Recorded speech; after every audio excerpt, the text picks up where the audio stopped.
The next topic is network address translation. In short, we call it as NAT, and you can find it on page number 550, 543. Okay. Now, in the previous discussion, we understood that internet service providers will provide the IP addresses to us, right? So, the internet service providers which provide IP addresses to us have created a new problem. So, what is the problem? For example, if to a small organization or a household, for example, if a internet service provider have provided some addresses, okay, now if the organization grows or the number of people in the household increase, then internet service provider may not be able to provide the IP addresses to the organization or the household when it grows. Why?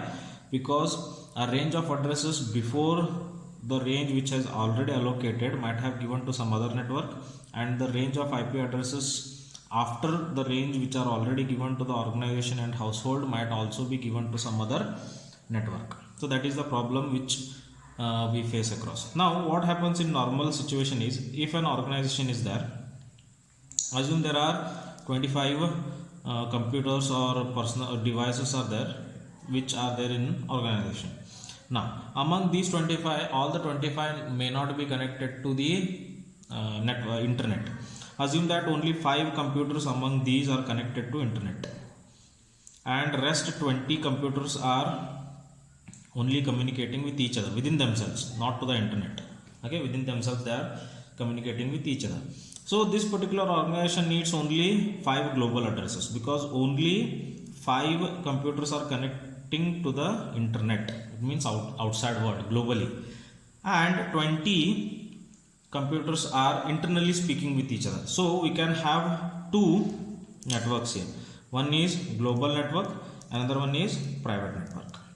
So all 25 PCs may not be assigned IP addresses. Only 5 IP addresses are sufficient in this example, because among the 25 computers, only 5 computers are connected globally to the internet. So a technology that can provide the mapping between private and universal address, and at the same time support virtual private networks also, that technology is nothing but network address translation technology. This technology allows us to set up private addresses. Private addresses means within the organization, and global internet address. Global internet address should be at least 1. More is also no problem, but at least global address should be at least equal to 1. So whenever they want to communicate within themselves, they will use the private network, and whenever they want to communicate with the outside world, they will use the global address. Okay, let us see one example. Now in this figure you can see here, this dotted lines shows the private network which uses the IP addresses from 172.18.3.1 to 178.18.3.20. So these all are private addresses. See, this is a router which is a special router which is called NAT router, which runs NAT software. Again, network address translation software. So it does have 2 interfaces. So it will have 2 IP addresses, which is 172.18.3.30, which belongs to the private address, and another one is 200.24.5.8, which is the global address. So this is the global address which will connect this private network to the internet. So this is called network address translation. Let us see how this actually happens now. This is just a general idea, but how the translation actually happens. Now let us see how the address translation does happen. See, all the outgoing packets as well as incoming packets within the private network has to visit the NAT router compulsory.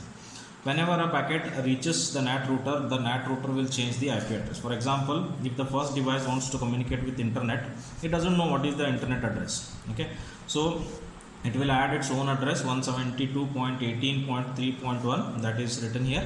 Okay, when it reaches the NAT router will automatically change this IP address to 200.24.5.8, which is the global address. Okay, that is the work done by the NAT router.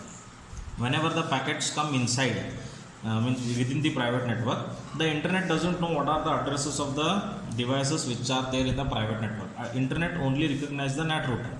So it will send the packet as the destination address as 200.24.5.8, that is the global address of the NAT router.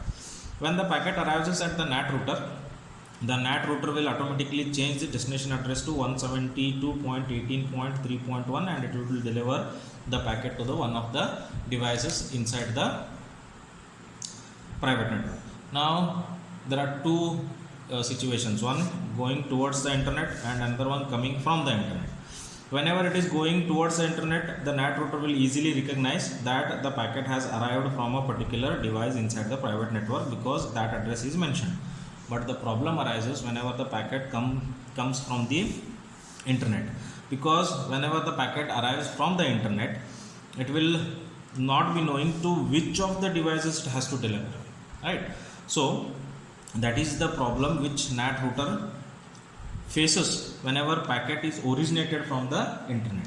To solve this particular packet, there are three techniques by which uses transition table which is built inside the NAT router, that we'll see one by one.